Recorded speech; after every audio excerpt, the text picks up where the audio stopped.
There's outcome thinking and there is process thinking. Outcome thinking means you are thinking about the future, the outcome, the result.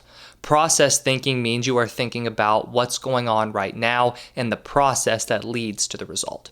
With process thinking and outcome thinking, we can also see this as outcome and process focus, because what you are thinking about is what you will be focused on. What I want to do is explain the differences between outcome thinking and process thinking, and then go into either the benefits or the ways that outcome thinking and process thinking can hurt you, and then some tips that you can use at the end to become better with your thinking and your focus. So outcome thinking is all about the future. It's about what might happen or what might not happen.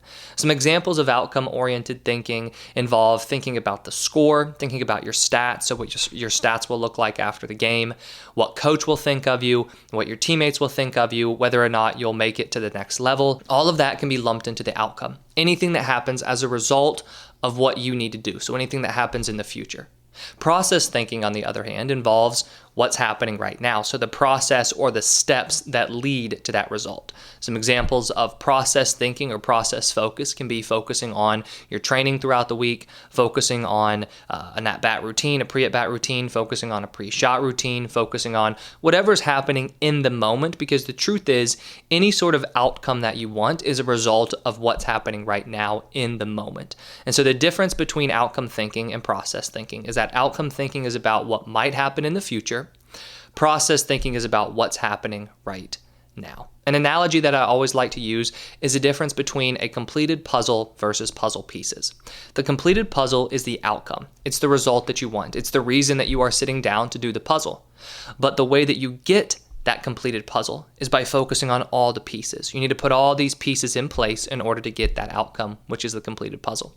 Now, with that analogy, it starts to show us that if we want outcomes within sports, we need to put our attention onto the process. And so now what I want to do is break down the differences between outcome thinking and process thinking in terms of which is helpful and how one might be hurtful. So let's start with outcome thinking. Now, right off the bat, you might assume that outcome thinking is bad and it can be hurtful, especially since we see outcome thinking drive fear and anxiety. Now, this is true. It's very true. Outcome thinking is one of the main mental game challenges that I work with a lot of athletes on, because when you're thinking too much about what might happen in the future, it takes your attention out of the present moment. And when you are thinking about that future, this drives fear and anxiety. For example, if you are going into a game and you're worried about how you'll play, well, if you're worried about how you'll play in the game instead of playing the game, that's where you can find yourself playing tense, because you might be worried about not making mistakes. You might also find yourself trying to force a certain outcome because you so desperately want to get this outcome that you're striving for. So that's on the negative side. We can see these outcomes drive fear and anxiety. We can see these outcomes or outcome thinking lead to you playing tense, playing timidly maybe. We can also see outcome thinking drive perfectionism because you are so focused on playing perfectly. So outcome thinking can be hurtful if you get stuck in that outcome. That's something that I always tell the athletes I work with. If you get stuck thinking about the outcome is hurtful, because now all of a sudden you're just trying to play the game, but your mind is caught up in that future, caught up in these worries, caught up in what might happen, and that just leads to more stress, more tension, more forcefulness when it comes to your performance, instead of allowing yourself to just play. But now, outcomes are not only negative. Outcomes can also be very positive. An example of this is an athlete that I was talking to recently who's a linebacker in football. Now, he and I are working on the difference between outcome focus and process focus for him and figuring out which one actually is better for him.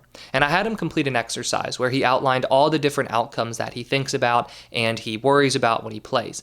Now, the worrying about part is considered more of a negative focus on the outcome.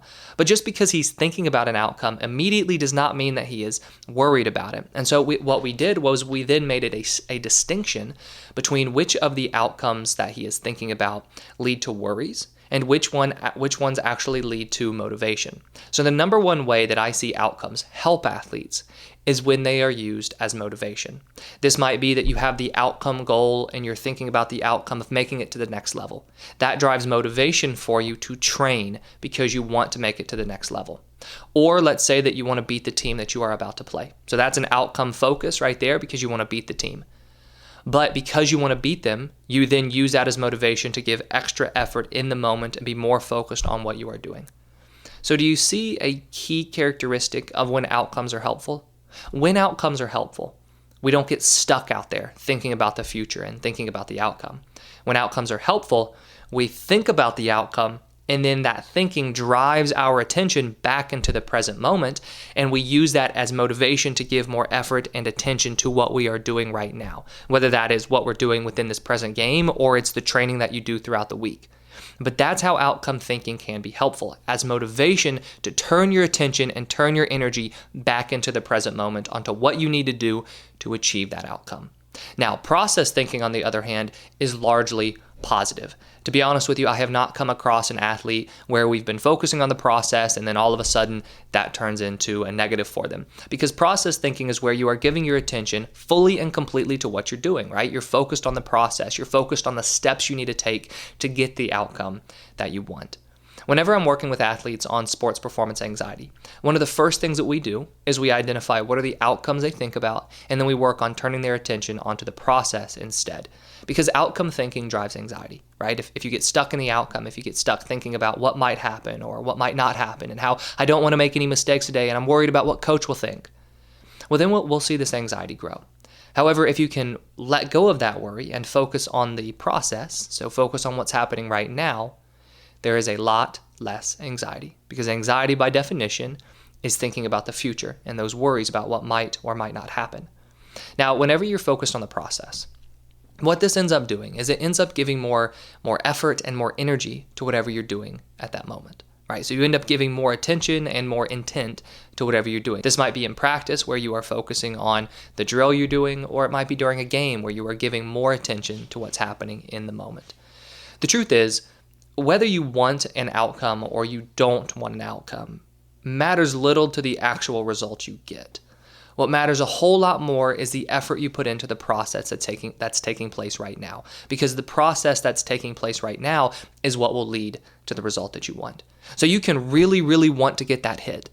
But if you don't focus on the process of going through your pre-at-bat routine and then locking onto the pitcher and swinging at good pitches and then bouncing back if you have a bad swing and being able to refocus, if you don't give attention to all those small details, yeah, you might get a hit, but you won't be as consistent of a hitter as you can be. So it's not wanting the outcome that leads to the outcome. It's wanting the outcome and then focusing on the process that leads to that outcome that actually gets the outcome that you want. So now, going through the difference between outcome thinking versus process thinking, and understanding that outcome thinking is largely unhelpful and it's largely hurtful unless it redirects your attention back onto the process, then what we can do, just to play it safe, is to make sure that you are focusing on the process of your game more often. Now, a couple tips that I have for you to help yourself focus on the process more and to give more attention to what's happening right now is, number one, to focus on what you can control about your game. Now, this is what I always do with the athletes that I work with on anxiety. I was mentioning earlier how when I'm working with an athlete on sports performance anxiety, we first identify the outcomes they are thinking about, then we focus on the process of their game. To get them to focus on the process of their game, I always have them outline the top parts and aspects of their game that they can 100% control. The truth is, outcomes are influenced by you. But anything that happens in the future is not 100% controllable in the present moment because it's happening in the future. It will be the result of what's happening right now. The way that you influence that future, the way you influence that outcome, is by focusing on what you can control right now in the present moment. So for yourself, I would say make a list, make a list of all the different things that you can control about your game. This can include training throughout the week. It can include what you need to do pre-game. It can include where you need to be putting your attention during the actual game and competition. Then once you've outlined all those controllables, focus on them. Give all of your attention to what you can control about your game. The more you give attention to what you can control, and the more energy and effort you give to those things that you can control, the better you'll actually do them and the higher your chances grow of getting the outcomes and the results that you want. The second tip for you is to use something known as performance objectives for practices and games. Now, performance objectives take this idea of focusing on what you can control and we put it into action. So with a performance objective for practice, you start to think, all right, what do I want to focus on today? What do I want to work on today? And then you set yourself an objective for the exact thing that you want to be focused on and give your attention to for that practice or training session. Then for games, what you think is, all right, what do I need to focus on that's part of the process that will help me play well today? Now, both of those, for both practices and competition, they need to be controllable, right? Because to focus on the process, you need to be focused on the things that are 100% in your control. So for games, you then set an objective that's part of the process that you can control that you will then put your attention onto. So in summary, outcome thinking means that you are focused on the outcome. You're thinking about what might happen. Process thinking, on the other hand, is where you give your attention to what's happening right now, and it is the process that leads to the outcome. Now, outcome thinking is largely unhelpful if you get stuck focusing on the outcome, because this drives fear, it drives anxiety, it drives perfectionism, and it causes you to play tense and timidly. But outcome thinking can be helpful if you use it as motivation to turn your attention back onto the process. And process thinking is the best type of focus you can have as an athlete, because it means that you are giving 100% of your attention to the present moment. To be more process focused, make sure that you identify what you can control about your game, and then set yourself some performance objectives for practices and competition to center your attention on the process and on what you can control. If you have any questions about outcome thinking versus process thinking, or would like me to cover any other sports psychology topic, please let me know in the comments below. I hope you enjoyed this video, and if you did, please hit that like button and subscribe if you haven't already. I put out new videos each week on sports psychology and mental training.